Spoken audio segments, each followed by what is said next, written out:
Welcome back. I have Joel Finkelstein from the NCRI. This is the Network Contagion Research Institute.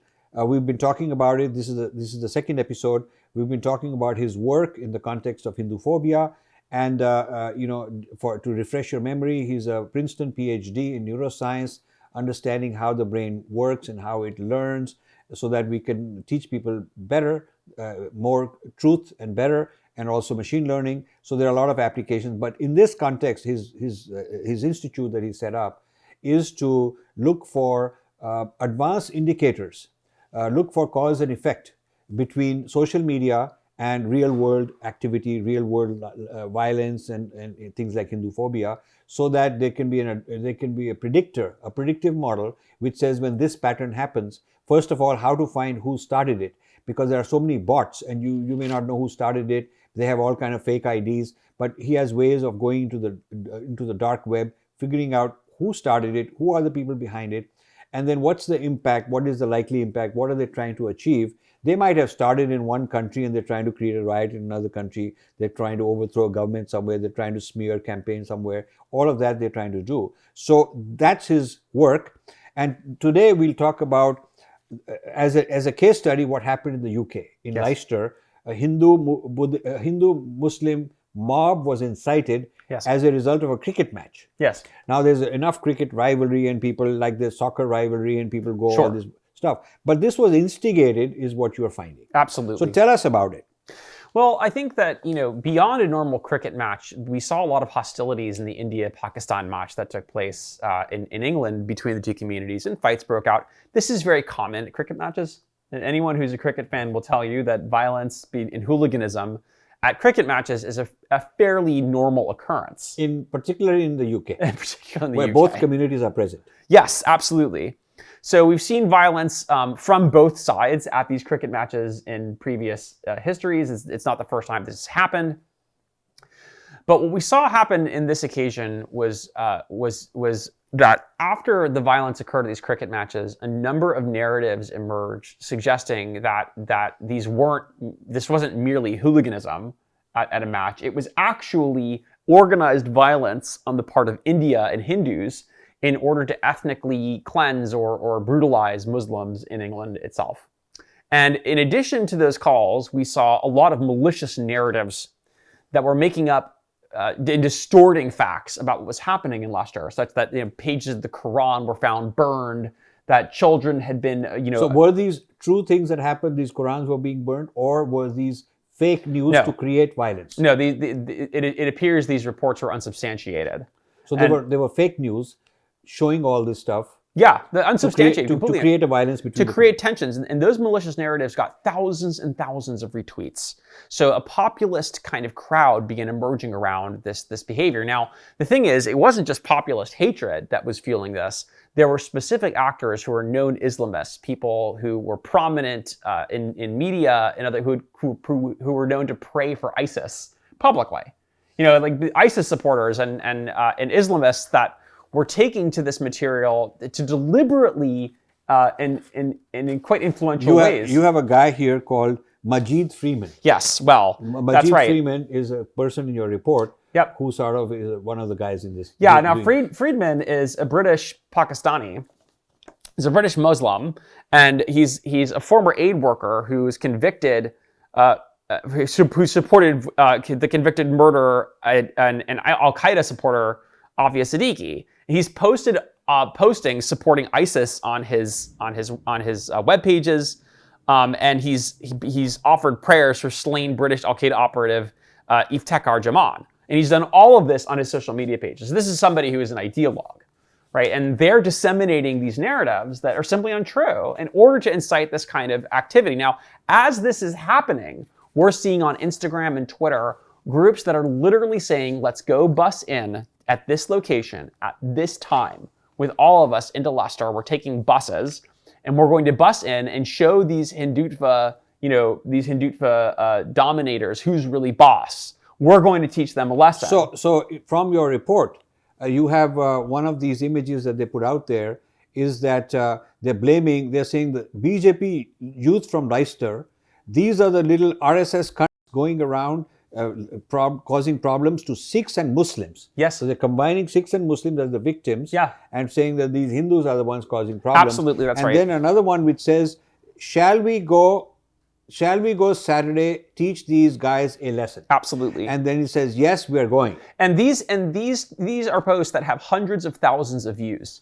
Okay, so they're gaining circulation online, and attacks begin happening, and the police records suggest that most of these attacks are against Hindus.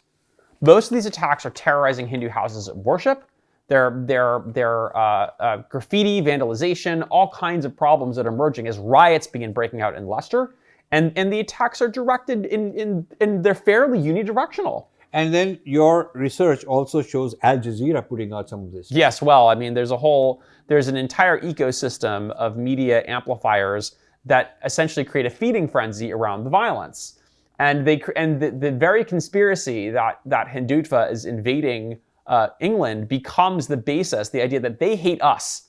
These are the people who are doing the hating, not us. And therefore we'll respond. And therefore we must respond. So here is another one which says demonstration outside the hornet's nest of Nazi Hindutva. Yep. And this is a call to action to go in front of the Sri Sanatan Hindu Mandir and have a demonstration, riot, whatever. Yes. And so then here it says that the Hindu mandirs are being accused of being a den of Hindutva, and therefore Muslims must go and attack. So what we saw in response to this, especially on Twitter, we did an analysis on Twitter, and we looked at the use of terms, like we saw surges and mentions of Hindu. These kinds of episodes of bloodshed are sensational and gain a lot of attention.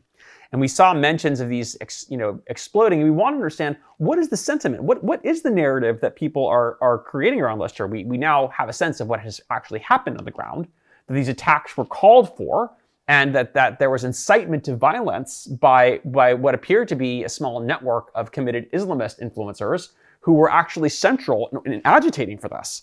But it's interesting to note that the Leicester police puts out a nice thing saying, denying all this, that this is false news. Yes, well. So they're saying, yeah, we've seen reports on social media that a mosque is being attacked. Officers on the ground have confirmed that this is not true.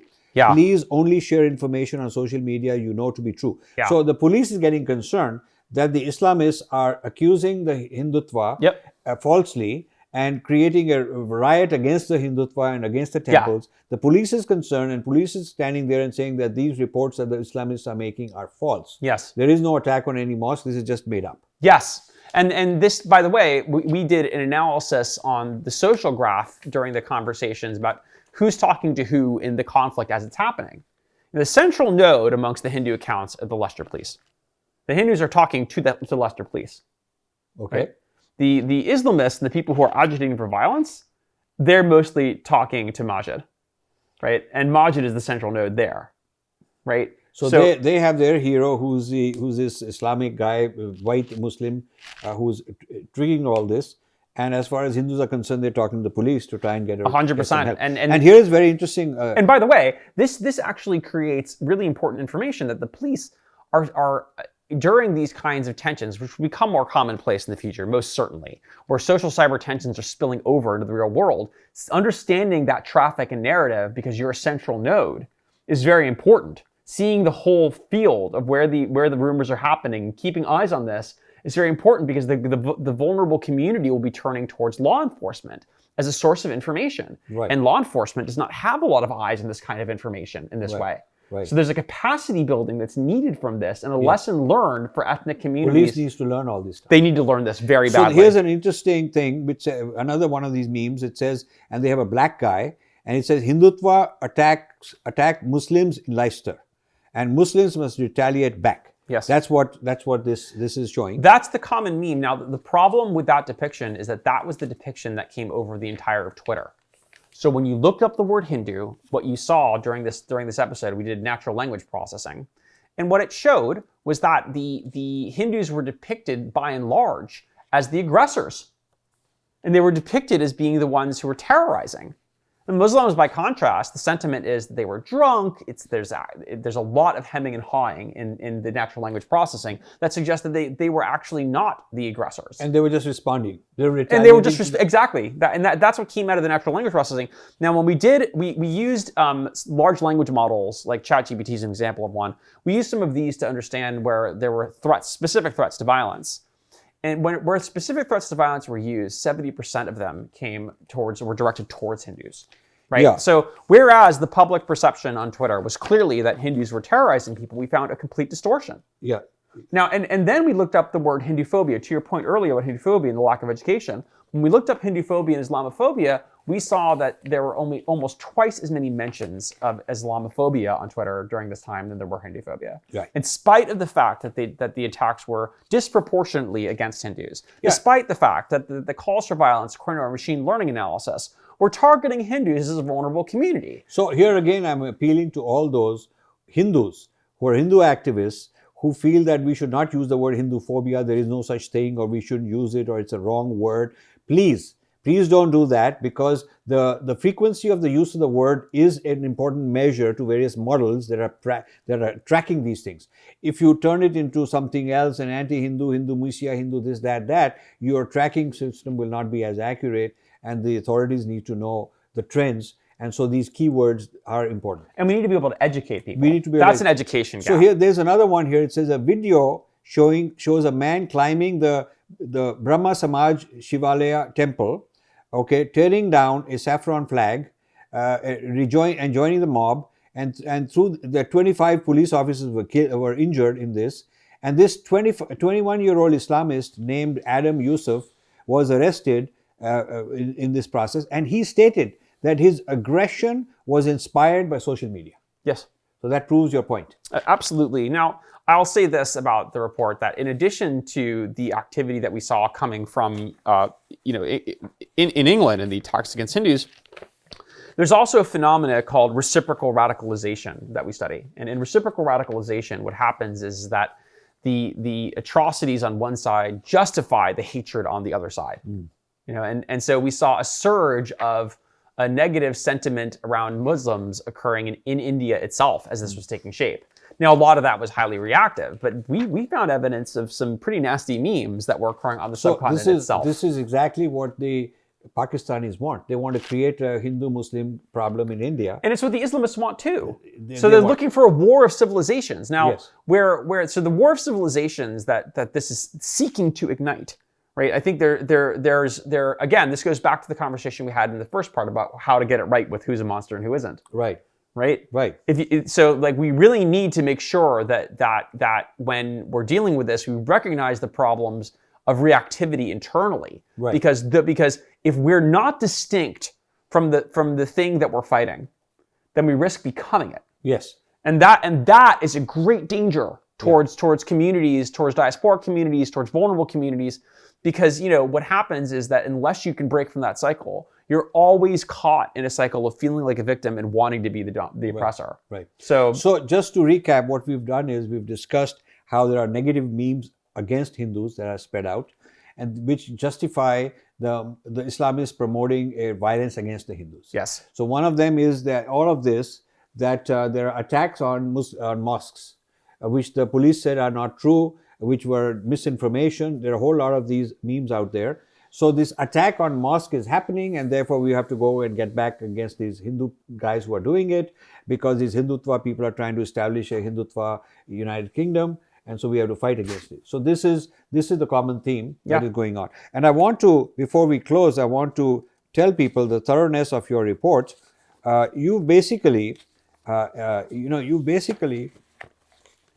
done a huge timeline of events. That's right. Yeah. Starting from August 28th last year till September 20th. So this is a 30-day timeline of every single thing happening, who did what, who said what, who are the main Twitter handles, and how they are feeding each other. They're saying something, and there's a riot here, and there's a violence there, and there's this false allegation. So this is all nicely analyzed, which is very important. It is very important, and this is something we learned working with John Farmer, the former chief investigator to the 9/11 Commission and Attorney General here in the state of Jersey.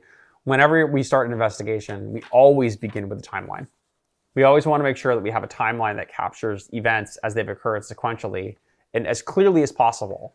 And that's crucial for contextualizing, the events that we're studying. And also, it's very impressive, the level of data, empirical evidence. It's all fact-based. You put it all out there in appendices. No, we're very proud of this report. The report combines machine learning. It combines open source intelligence investigation. It combines time series analysis. I'm really proud of my students in the work that they committed to this. It's a very far-reaching report that really highlights a methodology for understanding how social media can become a weapon in inciting ethnic violence. So with this, we'll close this. And the next episode, we'll talk about Khalistan. Okay, excellent. And that is all of you guys, you think you know it, but you don't, because you think it's some sporadic violence here, some bad guy, a few bad actors. It's a big conspiracy. It's global.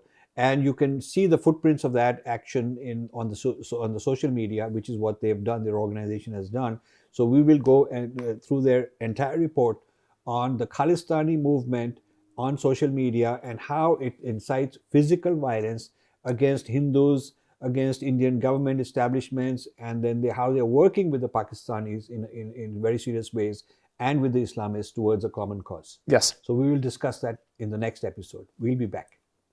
Thank you.